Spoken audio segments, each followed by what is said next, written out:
I wonder what time it is. It's sewing o'clock, and this is another fantastic project from our Fabazine number 7. It's the wristwatch pin cushion. Now, yeah, it looks fairly chunky, but you don't want to stab yourself in the wrist. So this has a little hook and loop fastener, so you can pop it onto your wrist, and it's adjustable, so you can make it lots of different sizes.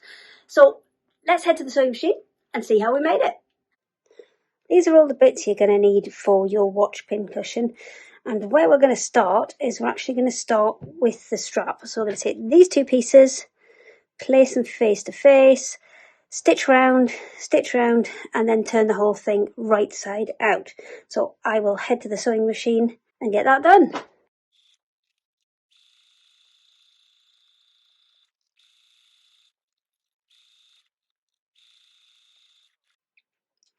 Next step for the watch is to just finish off the strap. So to do that, we're going to just double clip those corners to take out some of the bulk. You can even trim some of that excess seam allowance off if you wish.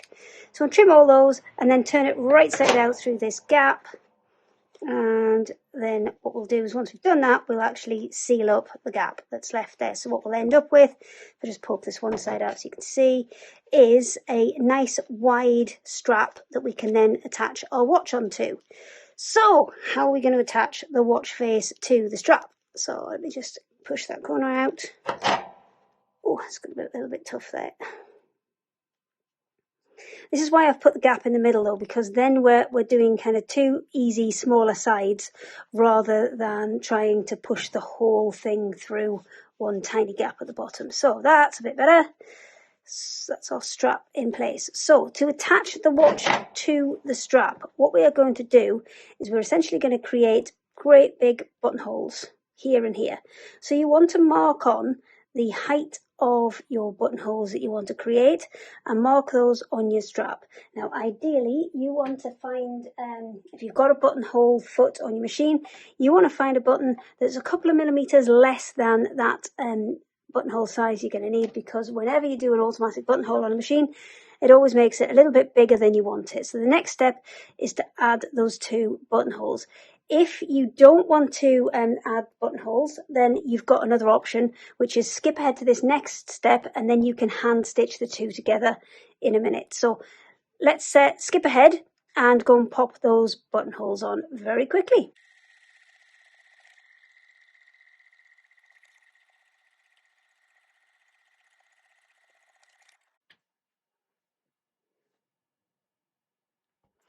So the buttonholes are in. If you don't want to do that, then this is the next step that you're going to come to that you need to do.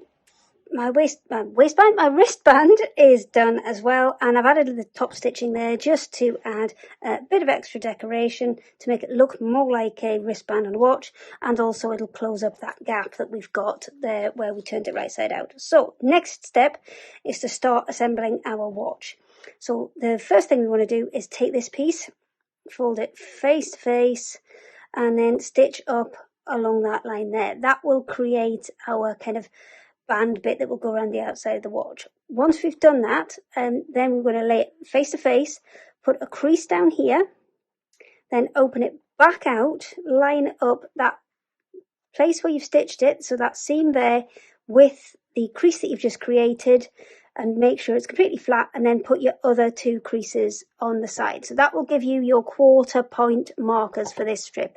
You want to do the same on this one as well. You want to fold it in half and then fold it in 1/4. But do that with the front and the back. But what you do now need to remember is, where do you want your seam to be? Do you want it to be at 6 o'clock, 9 o'clock, 3 o'clock, 9 o'clock, 12 o'clock? So work out where you want that seam to be, then line up your 1/4 inch markers with those pieces that are on there. So I'll tell you what I'll do. I'll get this piece sewn and I'll get those marked up, and then we'll have a look at how that actually sits together.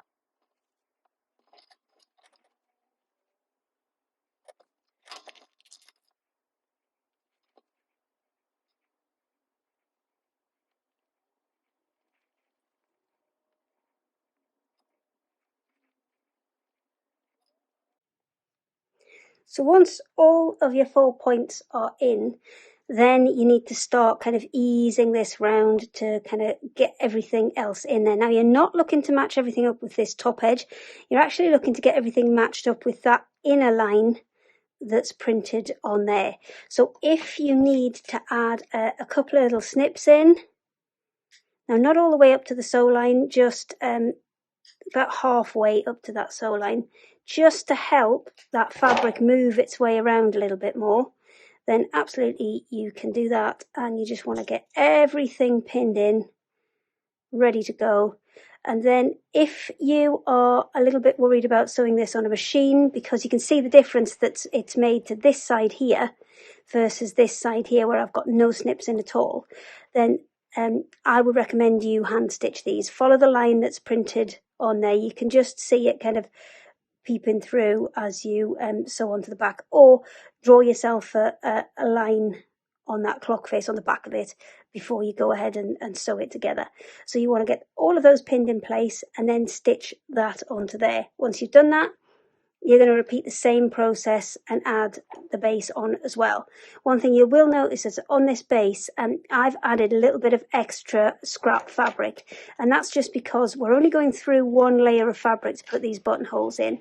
So by adding that extra layer, it's just scrap bits that have been taken off from the edge of the Fabazine panel, that just gives a little bit more strength to those buttonholes.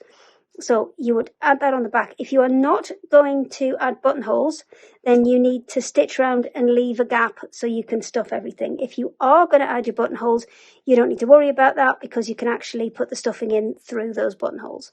So we'll get that next step done, and then we'll look at assembly. So this is our first one. We did the prototype one, and this one we actually did do the alternative method on, and we just hand stitched this onto the back of there, and that's how you will attach it if you do not want to put those buttonholes in. If you want to put the buttonholes in, then all you'll simply do is, once you've got your piece stuffed, you'll just slide it in and out of those buttonholes, and there you go. Let's just flatten that out a little bit there. There you go. And that will create your kind of fixing to put on your wrist. But that's your alternative, is to just hand stitch it on. Now the last bit you need to add on here is we've got a little bit of hook and loop fastener there. And that's so you can pop it onto your wrist. And the hook and loop makes it adjustable, so different sized wrists will all work with it. So the last step is to just stitch those in place. And all you're going to do is, one side is sticky, the loop side is sticky, so you can just pop that in position first and then line up your hook side relative to that. And once you've got it in place, it's worth just putting a few little stitches round to hold everything in place, and that will complete your watch pincushion.